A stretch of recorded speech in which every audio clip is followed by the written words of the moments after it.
Online औषध विक्रीच्या विरोधात देशभरातील औषध विक्रेत्यांनी बुधवारी 20 मे रोजी बंद पुकारला असून सोलापुरातही या आंदोलनाला मोठा प्रतिसाद मिळाला। शहरातील जवळपास 4000 मेडिकल दुकाने बंद ठेवत औषध विक्रेत्यांनी ऑनलाईन विक्री विरोधात जोरदार मोर्चा काढला। 4 हुतात्मा स्मारक येथून मोर्चाला सुरुवात करण्यात आली। शहरातील विविध भागातून सहभागी झालेल्या औषध विक्रेत्यांनी घोषणाबाजी करत ऑनलाईन औषध विक्रीवर नियंत्रण आणण्याची मागणी केली। ऑनलाईन विक्रीमुळे स्थानिक मेडिकल व्यवसायावर गंभीर परिणाम होत असल्याची भावना यावेळी व्यक्त करण्यात आली। मोर्चाचे पुढे पूनम गेट परिसरात सभेत रूपांतर होणार असून या सभेत विविध संघटनांचे पदाधिकारी मार्गदर्शन करणार आहेत। सरकारने ऑनलाईन औषध विक्रीबाबत कठोर नियम लागू करावेत, अन्यथा आंदोलन अधिक तीव्र करण्याचा इशाराही औषध विक्रेत्यांनी दिला। Solapur district chemist and druggist असोसिएशनच्या वतीनं आज माननीय अप्पासाहेब शिंदे अखिल भारतीय संघटनेचे अध्यक्ष ज्यांनी 12.5 लाख लोकांना जे सभासद आहेत त्यांना बंदची हाक दिली। संपूर्ण भारत, काश्मीर टू कन्याकुमारी, कच्छ टू आसाम या सर्व रिटेलर्स, होलसेलर्स, सर्व केमिस्ट बंधू आज बंदावर होत आहे। प्रमुख मागणी 3च आहेत। पहिलं मागणी आहे ई फार्मसीच्या विरोधात। भारतामध्ये ई फार्मसीला अजून कायद्याने मान्यता दिलेले नसताना दिल्ली हायकोर्टाचा मान्य हे स्टे दिलेले असताना सुद्धा हे सर्रास ऑनलाईन विक्री चालू आहे। भारत सरकार जाणून बुजून नजरअंदाज करते त्याच्या विरोधात। आणि दुसरं कारण आहे जे मोठ्या कॉर्पोरेट कंपन्यांकडून भक्षक सवलती, डीप डिस्काउंट हे पद्धत चालू केलेलं आहे। कारण DPCO आणि NPPA यांच्या माध्यमातून आमचं मार्जिन ठरलेलं आहे। होलसेलरांना 8%, रिटेलरना 16%।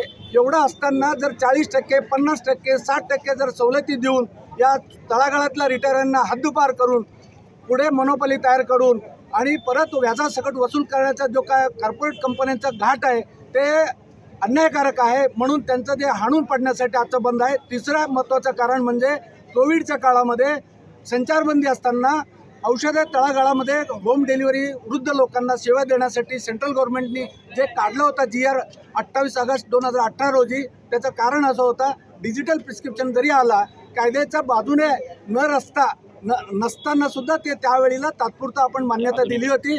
पण त्याचा आड राहून कायमचा गेल्या 8-9 वर्षापासून जर त्याच GRचा फायदा घेऊन जर ऑनलाईनवाले खेळत असतील आणि युवा पिढी जे 50% आहे त्या नशेकडे ढकलत असतील, म्हणून युवा पिढीला नशेची औषधे मिळू नये, गर्भपाताच्या गोळ्या मिळू नये आणि बोगस औषधे एंट्री या सप्लाय चेनमध्ये होऊ नये म्हणून आम्ही ऑल इंडिया बंद आज पुकारलेले आहे। सोलापूर जिल्ह्यातील तमाम 4000 सभासद या बंदामध्ये सामील आहेत।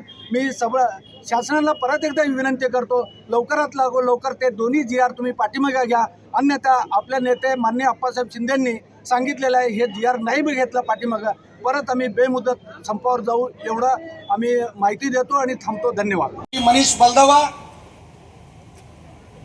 अनंत चिटकुल, दक्षिणचे अध्यक्ष महाराष्ट्र राज्याचे आहेत, तेही पदाधिकारी इथं आहेत। विशेष करून अजित जिल्हाध्यक्ष आपला कयूम इनामदार सुद्धा आहेत। विशेष करून शहराचे अध्यक्ष ज्यांनी या मौन साबित केलं असं विलास कारभारी साहेब, जोडमोटे साहेब, भारतीय औषध व्यवसाय ज्या प्रस्थापित प्रणालीमध्ये चालतं ते एकदम आणि अशा या प्रस्थापित प्रणालीतून वर्ल्ड फार्मसी 3 लाख कोटी रुपयाचं औषध आपण एक्सपोर्ट करतोय।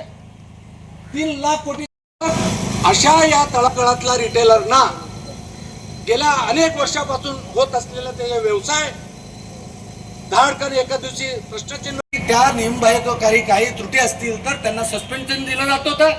आणि तुम्हाला माहिती आहे मित्र, गेल्या 5-6 वर्षामध्ये जवळपास 415 केमिस्ट जे रिटेलर्स आहेत त्यांचा लायसन्स बंद। संघटना सहानुभूतीपूर्वक त्यांना सपोर्ट दिले, त्यांना सांगितले, मान्य अप्पासाहेबांनी सांगितले